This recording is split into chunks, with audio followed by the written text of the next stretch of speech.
Research shows touch activates the brain's reward system within milliseconds. But most men unknowingly trigger her rejection reflex instead. What separates a forgettable embrace from one she replays for days? Listen, this isn't about manipulation. It's about understanding a language you were never taught to speak. Touch is the oldest form of human communication. Older than words, older than civilization. Your ancestors survived because they understood what a touch meant. Whether it signaled safety or threat, trust or invasion, you've lost that fluency and it's costing you more than you realize. Every hug is a test. She doesn't know she's administering it. You don't know you're taking it. But her nervous system is reading every micro movement of your hands, every hesitation, every ounce of pressure, every second of duration. Her limbic brain is asking a question you can't hear. Is this man confident or desperate? Grounded or grasping? Present or performing? The answer determines everything that follows. This matters because most men approach physical touch with women from a place of scarcity. They're either too timid, creating no polarity at all, or too eager, broadcasting need like a frequency that repels. Both extremes communicate the same underlying truth: uncertainty about your own value. And uncertainty is the death of attraction. Women don't consciously choose who they're attracted to based on touch alone, but their bodies do. The somatosensory cortex processes touch faster than conscious thought.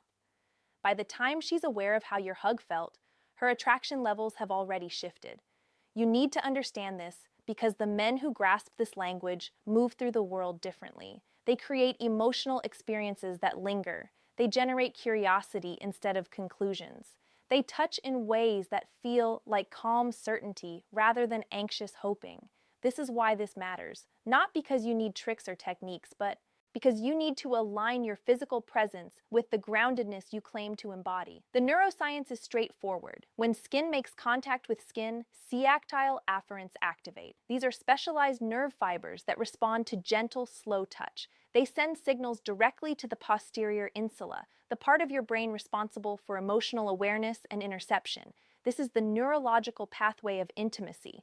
But here's what most people miss. The posterior insula doesn't just process the physical sensation of touch. It integrates that sensation with context, memory, and emotional state. It's asking, does this touch match the emotional tone of this moment? Does it feel congruent with who this person appears to be? Incongruence triggers alarm. A study from University College London found that touch perceived as uncertain or incongruent activates the anterior cingulate cortex, the brain's error detection system. It's the same region that fires when something feels off, when the math doesn't add up, when someone's words don't match their energy. Your hesitant touch is an error signal. Your overly eager touch is an error signal. Both broadcast the same message: internal conflict. Now consider the alternative. Confident touch, the kind that's neither rushed nor timid, activates the ventral striatum. That's the brain's reward center, the same region that lights up with food, sex, and accomplishment. Except touch does something unique. It doesn't just activate reward circuitry in the person being touched. It activates it in both people simultaneously. This is called an effect of synchrony. Your calm certainty becomes her felt experience.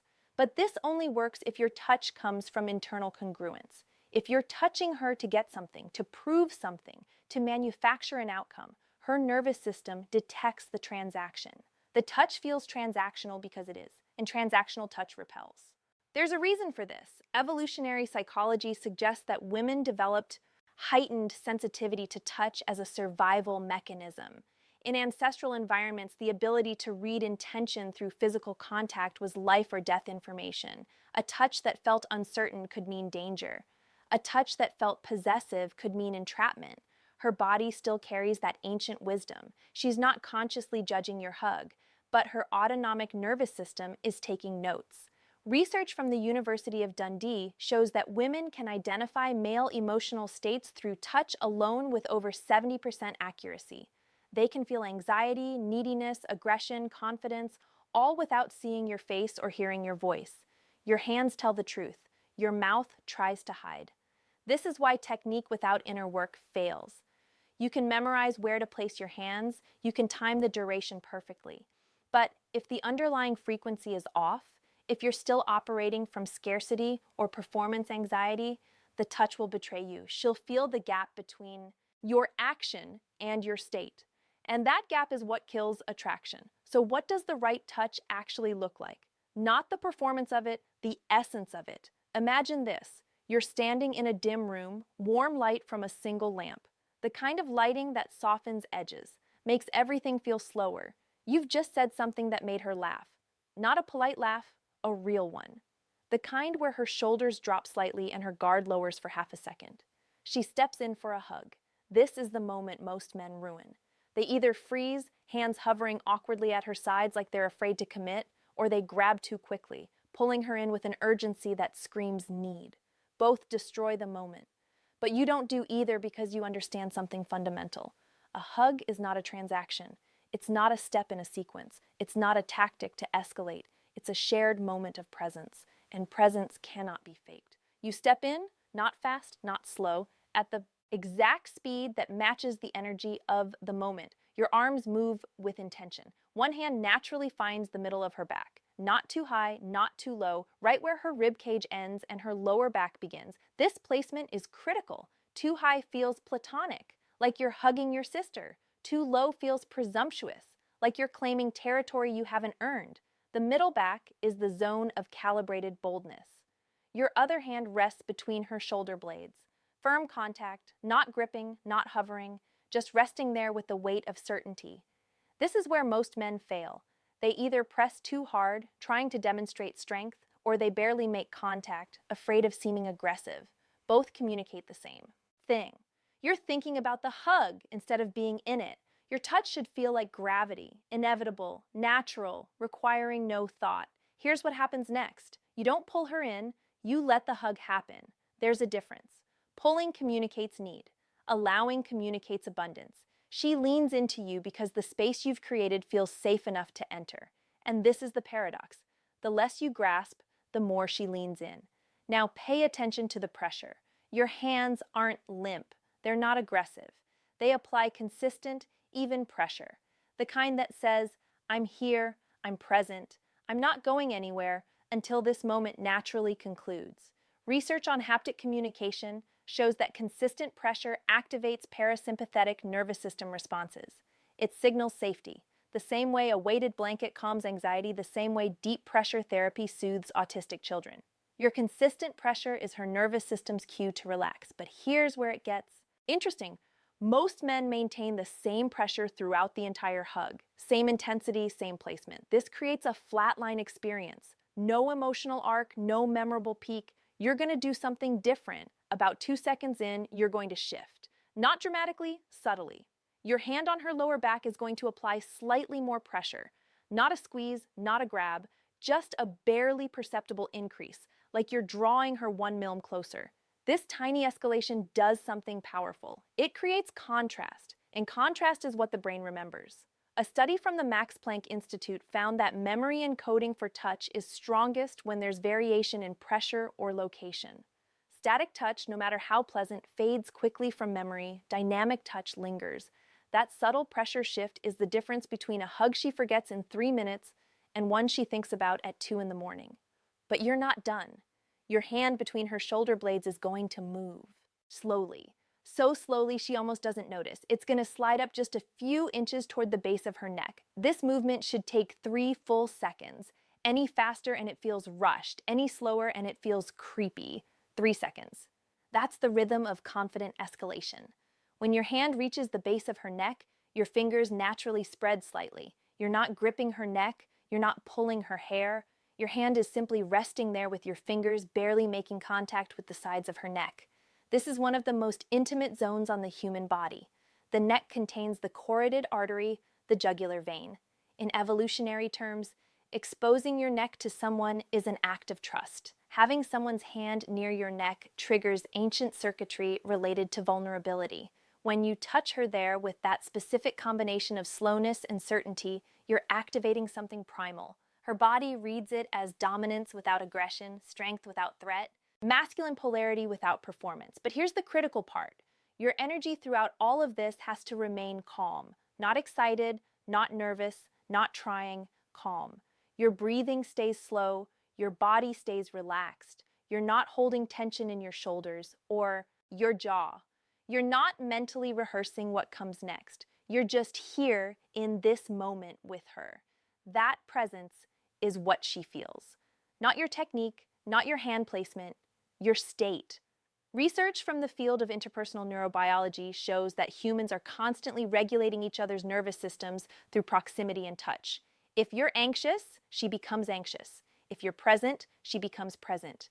Your calm is contagious. This is why inner work matters more than tactics. You can execute every physical detail perfectly, but if your internal state is chaotic, if you're performing instead of being, she'll feel the dissonance, and dissonance repels. Now the hug is reaching its natural conclusion. This is where most men make their second mistake. They either hold on too long trying to extend the moment past its organic endpoint, or they pull away too quickly as if they're embarrassed or afraid of what they just did. Both options communicate insecurity. You're going to do neither. You're going to feel the moment when her body starts to naturally create space. It's subtle. A tiny shift in her weight, a slight decrease in her lean. Her nervous system is signaling that the hug has reached completion. You're going to honor that signal, not reluctantly, not eagerly, neutrally. Your hands are going to slide down her back as you step back. Not quickly, not slowly, at the exact pace that mirrors her withdrawal. Your hands maintain light contact all the way down until your fingertips are the last point of connection, trailing off just above her hips. This trailing off is critical. It extends the sensory memory of the touch. It creates a lingering effect like the sustain pedal on a piano. The note continues to resonate even after you've lifted your hands from the keys. She'll feel that resonance for the next hour, maybe longer. And here's what happens in her mind. She won't consciously think, that was a great hug. She'll think, there's something about him. That vague sense of intrigue is infinitely more powerful than any explicit thought. Explicit thoughts can be analyzed and dismissed. Vague intrigue creates curiosity, and curiosity is the foundation of attraction. You've just planted a seed, not through manipulation, through congruence. Your touch matched your energy. Your energy matched your state. Your state reflected internal groundedness, and groundedness is magnetic. But let's address the shadow side because this knowledge can be weaponized. Some men will read this and see tactics, they'll memorize the hand placements, they'll time the pressure shifts, they'll execute the technique flawlessly while internally remaining desperate, needy, and outcome dependent. And it won't work because women don't respond to choreography. They respond to authenticity. The technique only amplifies what's already there. If you're grounded, the technique makes that groundedness palpable. If you're insecure, the technique makes that insecurity more obvious. This is why most pickup artistry fails. It teaches men to perform confidence without cultivating actual confidence. It's theater, and eventually the curtain falls. What we're discussing here is different. This is about bringing your physical expression into alignment with your internal state. It's about eliminating the gap between who you are and how you show up. That elimination is what creates effortless attraction. So before you practice any of this, ask yourself a harder question. Why do you want this to work? If the answer is because I need her to like me, because I need validation, because I need to prove I'm desirable, then stop. Work on that need first, because neediness will leak through every touch, every word, every gesture, and no technique can mask it. But if the answer is because I want to become a man who moves through the world with presence, who creates experiences rather than chasing outcomes, who touches from abundance rather than scarcity, then continue because that's the path that leads somewhere real. One final thing, the hug we just described isn't a formula to apply to every woman in every situation. Context matters, calibration matters. Some hugs should be brief and platonic. Some moments don't call for any physical contact at all. The skill isn't in memorizing one perfect hug. The skill is in reading the moment and responding with congruence. Sometimes that means the slow, intentional touch we described. Sometimes it means a quick, warm embrace with no escalation. Sometimes it means no hug at all. Wisdom is knowing the difference. And that wisdom comes from presence, from being so rooted in your own experience that you can accurately read hers, from having done enough inner work that you're not projecting your needs onto every interaction. This is the real work, not hand placement, not timing. Becoming a man whose touch naturally communicates what words cannot. strength without force, desire without desperation, presence without performance. That's the frequency women feel. That's the frequency they remember. That's the frequency that changes everything. Here's what no one tells you. Attraction isn't created in moments of intensity. It's created in moments of calibrated restraint. The man who can touch her with intention and then let go without grasping is the man she can't stop thinking about because he's demonstrated something rare: self-possession. And self-possession is the only thing that can't be faked over time. Your hug doesn't make her want you. It makes her curious about the man who touches like he has nothing to prove. And curiosity is how desire begins. Not with force, with space, not with taking, with allowing. Master that and you won't need another video on attraction. You'll be the answer women are searching for. Even if they don't know how to articulate what they're looking for, your presence will articulate it for